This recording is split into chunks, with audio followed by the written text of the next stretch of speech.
الحمدللہ والصلاۃ والسلام علی رسول اللہ اما بعد فاعوذ باللہ من الشیطان الرجیم بسم اللہ الرحمن الرحیم السلام علیکم ورحمۃ اللہ وبرکاتہ 30 آیز ان 30 نائٹس میں خوش آمدید۔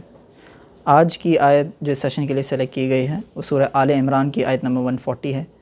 اس آیت کے اندر دنیا میں رہتے ہوئے ہمارا پرسپیکٹیو کیا ہونا چاہیے، فیلئرز کے حوالے سے، ڈیفیٹ کے حوالے سے، ناکامیوں کے حوالے سے، اور ان ناکامیوں کو فیس کرنے کے بعد کیا ہمیں گیو اپ کر دینا چاہیے، ہمیں ہار مان لینی چاہیے، یا اپنے فیلئرز کو آئیڈینٹیفائی کرنے کے بعد اب امپرومنٹ کی طرف بڑھنا چاہیے۔ تو اس حوالے سے اس آیت کے اندر گفتگو کی گئی ہے اور اس پرسپیکٹیو کو بیان کیا گیا ہے۔ تو اللہ سبحانہ و تعالیٰ اس آیت کے اندر ارشاد فرماتا ہے اعوذ باللہ من الشیطان الرجیم بسم اللہ الرحمن الرحیم وَإِن يَمْسَسْكُمْ قَرْحٌ، اگر تمہیں کوئی تکلیف پہنچی ہے، فقد مس القوم قرح مثلہ،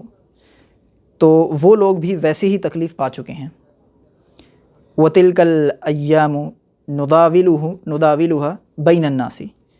اور یہ دن ہیں جن میں ہم نے لوگوں کے لیے باریاں مقرر کی ہیں۔ وَلِيَعْلَمَ اللَّهُ الَّذِينَ آمَنُوا، اور اس لیے کہ اللہ پہچان کرا دے ایمان والوں کی، وَيَتَّخِذَ مِنْكُمْ شُهَدَاءَ، اور تم سے کچھ لوگوں کو شہادت کا درجہ عطا فرما دے، ان کو شہادت کا مرتبہ دے دے۔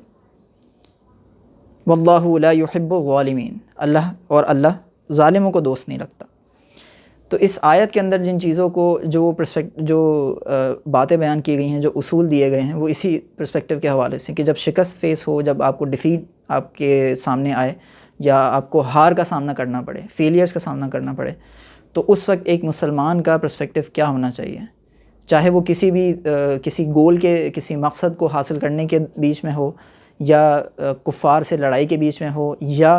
بندہ انسان دین کی، اسلام کی تبلیغ، کوئی مسلمان اسلام کی تبلیغ کے لیے نکلا ہوا ہے، وہاں پر اس کو ایڈورسٹی، اس کو مشکلات، اس کو دشمنوں کا سامنا ہو، یا کوئی عالم دین ہو، یا کوئی اپنی سوسائٹی کے اندر چیریٹی کرنا چاہ رہا ہو، ایجوکیشن کو اسپریڈ کرنا چاہ رہا ہو، اور اس راستے میں اس کو ڈیفیکلٹی کا سامنا کرنا پڑے، مشکلات کا سامنا کرنا پڑے،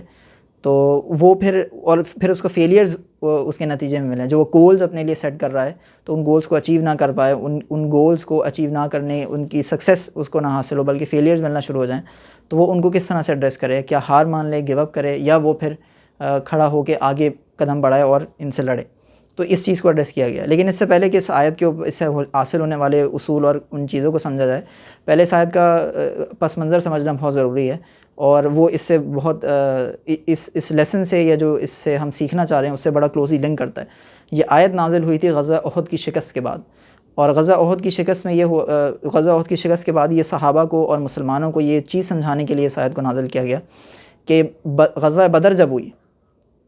تو، اور آیت کا ابتدائی حصہ اسی کے حوالے سے ہے کہ جب غزوہ بدر ہوئی تو کفار کو شکست ملی تمہارے ہاتھوں،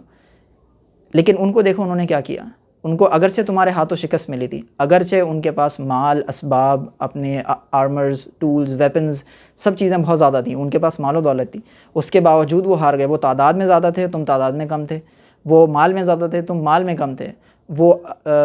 ویپنز اور ٹولز کے لحاظ سے ان کے پاس ایڈوانس ویپنری تھی، ان کے پاس ان کے پاس جو اسلحہ تھا وہ جدید تھا، لیکن تمہارے پاس اسلحے کی بھی قلت تھی۔ لیکن اس کے باوجود جب وہ ہار گئے تو انہوں نے ہار نہیں مانی، they didn't give up، انہوں نے دوبارہ منصوبے بنانا شروع کیے، وہ دوبارہ کھڑے ہوئے اور انہوں نے ارادہ کیا کہ اب ہم اپنی اس ہار کا، اس شکست کا بدلہ لیں گے۔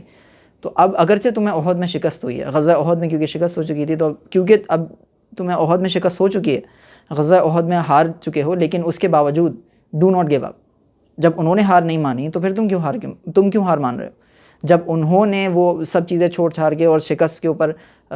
غم کرنے کے لیے نہیں بیٹھے، بلکہ دے ایکچولی اسٹوڈ اپ، اور انہوں نے لڑنے کی دوبارہ کوشش کری اور دوسری جنگ کے لیے بھی آ گئے، تو تم کیوں ہار مان رہے ہو؟ تو اس ہار کے اوپر فوکس نہیں کرو، بلکہ اپنے فیلئرز آئیڈینٹیفائی کرو۔ اس ہار کے اوپر فوکس نہیں کرو، بلکہ جو کمیاں تھیں ان کو آئیڈینٹیفائی کرو۔ اس ہار کے اوپر فوکس نہیں کرو، بلکہ اس کو اللہ کی طرف سے آزمائش دیکھو، اور اس کو پہچانو کہ یہ کیا ہے، اس نے کیا ہمیں، اس سے ہم نے سبق کیا سیکھا ہے، اور اس کو پھر اپنی زندگی میں امپلیمنٹ کرنے کے بعد دوبارہ کھڑے ہو جاؤ۔ تو پرسپیکٹیو جو دیا گیا ہے وہ یہی دیا گیا ہے، دین کا کوئی بھی کام ہم کریں، یا دنیا میں ہم کوئی بھی کام کرنے کے لیے نکلیں، اور اس میں اگر ہمیں ڈیفیکلٹیز فیس کریں، ہم اس میں فیلئرز کو فیس کریں، تو ایک مسلمان کا پرسپیکٹیو یہ ہونا چاہیے کہ فیلئرز اللہ کی طرف سے آزمائش ہیں۔ What I have to do is, مجھے ان فیلئرز کو دیکھنا ہے، ان سے یہ آئیڈینٹیفائی کرنا ہے کہ میری کیا کمیاں اور کیا خامیاں یہ فیلئرز مجھے بتانا چاہ رہے ہیں، یہ کیا سبق ہے جو مجھے ان فیلئرز سے مل رہا ہے۔ میں اس سبق کو سیکھوں. اس سبق کو سیکھنے کے بعد میں ان کے اوپر بیٹھ کے روؤں نہیں, میں ان کے اوپر بیٹھ کے اپنی راتیں کالی نہ کروں کہ یار روتا رہوں اور ان کے غم میں ہی گم ہو جاؤں, بلکہ ان سے سیکھوں, اور سیکھنے کے بعد now I have to move forward toward success. اب نیکسٹ پلان جو میں بناؤں گا, میں جو اگلا پلان بناؤں گا, جو میں اگلی حکمت عملی تیار کروں گا, اس کے اندر یہ والے فیلیئرز نہیں آنے چاہیے. ان فیلیئرس کو, ان ایشوز کو, ان پرابلمس کو میں نے آئیڈینٹیفائی کر لیا ہے, ان کو سالو کرنے کی کوشش کر لی ہے. نیکسٹ پلان کے اندر ان فیلیئرس, یہ اگر مجھے یہ ایشوز نظر آتے ہیں, یہ پرابلمس اگر مجھے فیس بھی کرنی پڑ جائیں, تو I have a solution for them, میرے پاس ان کا جواب ہے, ان کا حل ہے. تو ایک یہ ایٹیٹیوڈ دیا گیا ہے کہ ایک مسلمان کا ایٹیٹیوڈ دنیا کے لحاظ سے, دین کے کام کے لحاظ سے, ایک I am not going to give up والا ایٹیٹیوڈ ہونا چاہیے. میں ہار نہیں مانوں گا, کسی صورت نہیں مانوں گا. جو مشکل آ جائے آئی ول فیس اٹ ہیڈ آن, اور اس کے بعد میں اگر ہار آتی ہے, اگر مجھے ناکامی فیس کرنا پڑتی ہے, تو وہ اللہ کی طرف سے آزمائش ہے. مجھے اس آزمائش سے سیکھنا ہے, مجھے اس آزمائش پہ صبر کرنا ہے, مجھے اس آزمائش سے جو لیسنز وہ سکھانے آئی ہے ان کو انڈرسٹینڈ کر کے ان کو اپنی ذہن میں محفوظ کرنا ہے, اور پھر ان پرابلمس کو, ان ایشوز کو ایڈریس کرنے کے بعد اب I have to move again, I have to get up and now I have to move toward success. تو یہ چیز آئیڈینٹیفائی کرنی چاہیے. ہمارا پرابلم یہ ہوتا ہے, ہمارا ایشو یہ ہوتا ہے کہ ہم ایز اے قوم, ایز اے سوسائٹی اور ایز انڈیویجولس, ہم لوگوں نے اس بات کو انٹرنلائز کر لیا کہ ناکامی بہت بری چیز ہے. اگر ناکامی ہماری طرف آ چکی ہے, یا ہم کوئی کام کرنے جا رہے تھے اور اس میں ہمیں ناکامی فیس کرنی پڑی ہے, تو یہ بہت ہی برا ہو گیا ہے, اب بس اس کے بعد اب کامیابی زندگی میں دوبارہ نہیں ملے گی. جبکہ قرآن جو ہمیں پرسپیکٹیو سکھا رہا ہے, جو قرآن ہمیں پرسپیکٹیو دے رہا ہے, قرآن جو ہمیں نظریہ سمجھا رہا ہے, وہ یہ ہے کہ ناکامی اللہ کی طرف سے آزمائش ہے. تمہیں مل گئی تو یہ کچھ نہ کچھ سکھانے آئی ہے, اور اگر تمہیں کچھ سیکھنے کو نہیں ملتا تو اس میں کم سے کم یہ چیز ہے کہ آزمائش یا تو ثواب میں اضافے کا سبب ہوتی ہیں, یا گناہوں کے کفارے کا سبب ہوتی ہیں, یا درجات کی بلندی کا سبب ہوتی ہیں. تو فائدہ وہاں بھی ہے, کیا تو گناہ معاف ہو رہے ہیں, یا نیکیاں مل رہی ہیں, یا اللہ کی بارگاہ میں جو درجہ ہے وہ مزید بڑھ رہا ہے اگر ہم صبر کریں. تو وہاں پہ صبر کرنا ہے, پیشنٹ رہنا ہے, اور اس کے ساتھ ساتھ اس آزمائش سے, اس ناکامی سے سیکھنا ہے کہ ہمیں کیا سیکھ مل رہی ہے. اس کو دیکھنا ہے اور انڈرسٹینڈ کرنا ہے کہ میری کیا غلطی ہے جس کی وجہ سے مجھے یہ ناکامی فیس کرنی پڑی. تو اب نیکسٹ ٹائم جب میں دوبارہ اسی گول کو اچیو کرنے کے لیے نکل رہا ہوں, تو میری اب جو پلاننگ ہوگی اس کے اندر یہ ناکامی نہیں ہوگی. ہم پہلا تو پرابلم یہ ہوتی ہے کہ ہم پلاننگ نہیں کرتے, اور اس کے بعد جب ناکامی فیس ہوتی ہے تو ایک دم پریشان ہو جاتے ہیں کہ یار ایسا لگتا ہے کہ ہم چاروں خانے چت ہو چکے ہیں اور کوئی اور راستہ ہی نہیں ہے, اب کچھ دوبارہ ہو ہی نہیں سکتا. جبکہ بات یہ ہوتی ہے کہ اگر ہم پراپرلی پلان کریں تو ہم اس فیلئر کو آئیڈینٹیفائی کر سکتے ہیں کہ ہاں اس پوائنٹ پہ فیلئر ہوا تھا, یہاں پہ یہ فیلئر ہوا تھا, یہ غلطی کی تھی, مجھے یہ غلطی نہیں کرنی. تو نیکسٹ جو پلان ہے اس کے اندر یہ والی غلطی ایڈریس ہونی چاہیے, اس کا حل نکالنا چاہیے. اور یہی پرابلم ٹرانسلیٹ کرتی ہے جب ہم نیکیاں اختیار کرنے جاتے ہیں یا گناہوں کو چھوڑنے کی طرف جاتے ہیں. کیونکہ جب ہم ارادہ کرتے ہیں, کوئی بیان سن لے, کوئی آیت سن لیتے ہیں, یا کسی کی کوئی چھوٹی سی کلپ, کسی عالم صاحب کی, کسی مفتی صاحب کی چھوٹی سی کلپ سن کے جذبات میں آ کے ایک دم ارادہ کرتے ہیں کہ اب بس میں نے سارے گناہ چھوڑ دینے, اور کوئی پلاننگ نہیں ہوتی, کوئی حکمت عملی تیار نہیں کی ہوتی, بس اب سب چھوڑ دینے. تو وہ جو جذبہ ہوتا ہے, وہ شوق ہوتا ہے, وہ پیشن ہوتا ہے, وہ کام تو کرتا ہے, وہ ایک ایز اے فیول آپ کو موٹیویٹ تو کرتا ہے, وہ ہمیں موٹیویٹ کرتا ہے, لیکن وہ 3 دن 4 دن 5 دن, اس کے بعد جب وہ موٹیویشن ختم ہونا شروع ہوتی ہے, وہ موٹیویشن ڈائی ڈاؤن ہونا شروع ہوتی ہے, تو پھر بندہ دوبارہ 6 سے 7 دن بعد اسی گناہ میں پڑ جاتا ہے, یا وہ نیکیاں جو اس نے اختیار کی ہوتی ہیں ان کو چھوڑنا شروع کر دیتا ہے ایک کے بعد دوسری. وجہ یہ ہوتی ہے کہ اس نے ایک تو پراپر پلاننگ نہیں کی ہوتی, دوسرا یہ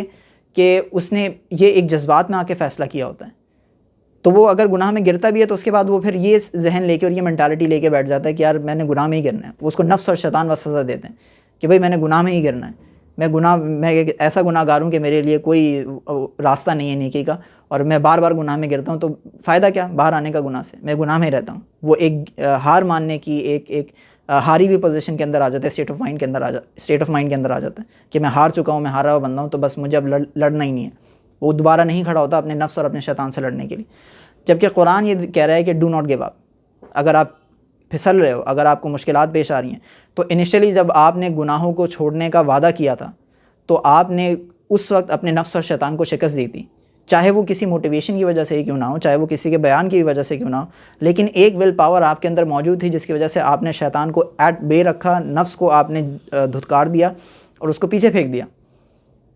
اور اس کی بات نہیں سنی, بلکہ اپنے آپ کو آپ نے گناہوں سے بچا لیا, یہ نیکیوں کی طرف آمادہ کر لیا. تو شیطان کو یہ شکست پہنچی,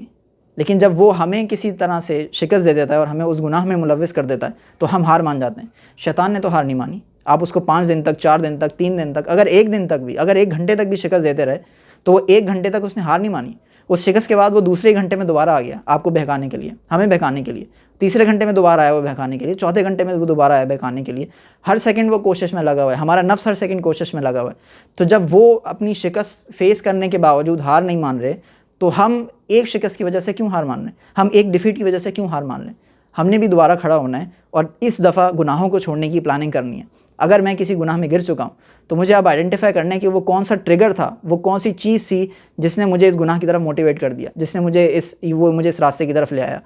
جیسے ہی وہ ٹریگر آئیڈینٹیفائی ہو جائے، مجھے اپنی زندگی سے اس کو ایلیمنیٹ کرنا ہے، چاہے وہ میرے دوست ہوں، چاہے وہ کوئی بھی قسم کی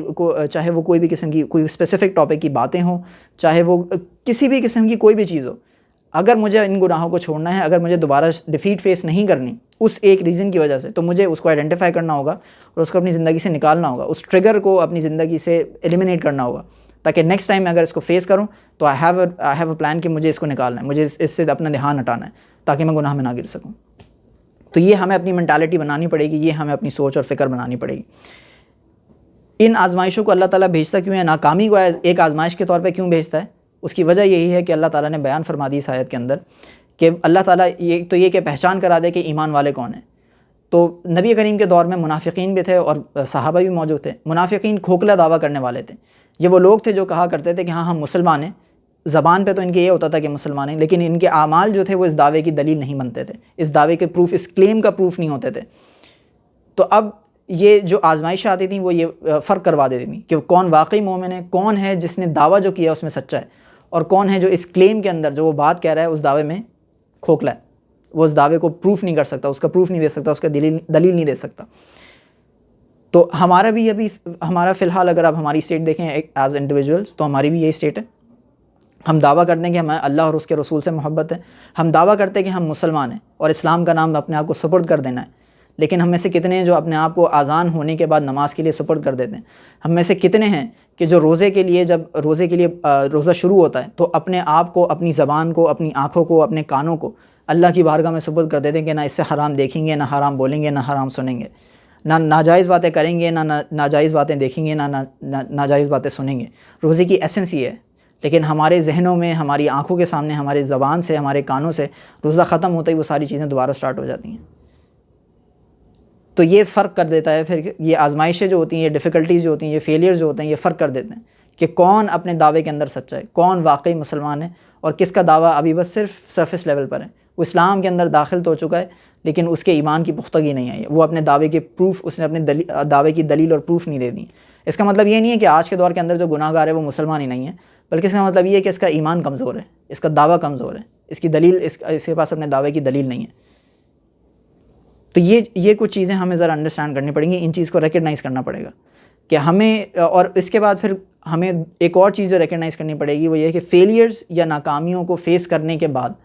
یہ ایک اسٹیٹ آف لاس یا ایک اسٹیٹ آف ڈیفیٹ کے اندر آ جانا، دماغ کا، ذہن کا ایک ایسی حالت میں آ جانا کہ بھائی میں ہار چکا ہوں، میں ہارا ہوا انسان ہوں، اور مایوس ہو جانا۔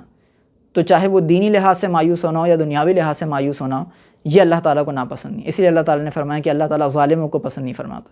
وہ ظالموں کو دوست نہیں رکھتا،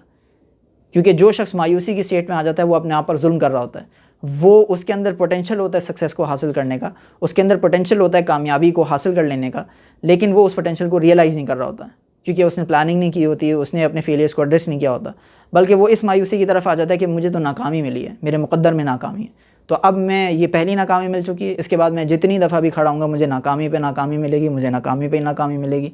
تو بس مجھے کرنا ہی نہیں آگے کام، مجھے اٹھنا ہی نہیں ہے، وہ مایوس ہو جاتا ہے۔ اسی طرح دینی لحاظ سے بہت سارے لوگ ہوتے ہیں کہ وہ دینی کام کے لیے اٹھتے ہیں، کھڑے ہوتے ہیں، اور ان کا ذہن میں ارادہ یہ ہوتا ہے کہ یار ہم کھڑے ہوں گے تو سارے ہمارے ساتھ مل جائیں گے اور دینی کام ایک دم سٹارٹ ہو جائے گا۔ وہ اس بات کو ریکگنائز نہیں کرتے کہ ہمیں راستے میں اس سفر کے دوران فیلیئرز فیس کرنے پڑیں گے، اس سفر کے دوران مشکلات کو فیس کرنا پڑے گا، وہ اس چیز کو ریکگنائز نہیں کرتے۔ تو جب ان کو فیلیئرز فیس ہوتے ہیں، جب ان کو مشکلات آتی ہیں، جب ان کو پریشانیاں آتی ہیں، وہ ناکامیاں ملتی ہیں، تو وہ ہاتھ پیر چھوڑ کے، وہ مایوس ہو کے سب چیزیں چھوڑ دیتے ہیں اور وہ کہتے ہیں کہ بس اب ناکامی ملنی ہے ہمیں۔ وہ ان فیلیئرز کو آئیڈینٹیفائی نہیں کرتے کہ یار اس وجہ سے پرابلم آئی تھی، اس وجہ سے ایشو آیا تھا، اس وجہ سے فیلیئر آیا تھا،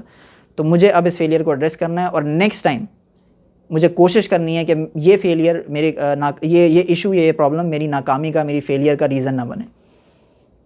تو یہ جو اصول قرآن نے ہمیں دیے ہیں اس آیت کے اندر، کہ ایک تو یہ اگر آپ کو ناکامی ملے، اگر آپ کو فیلیئر ملے، تو ہار نہیں ماننی، بلکہ پرابلم اور ایشو کو آئیڈینٹیفائی کر کے کوشش کرنی ہے اس کو سولو کرنے کی۔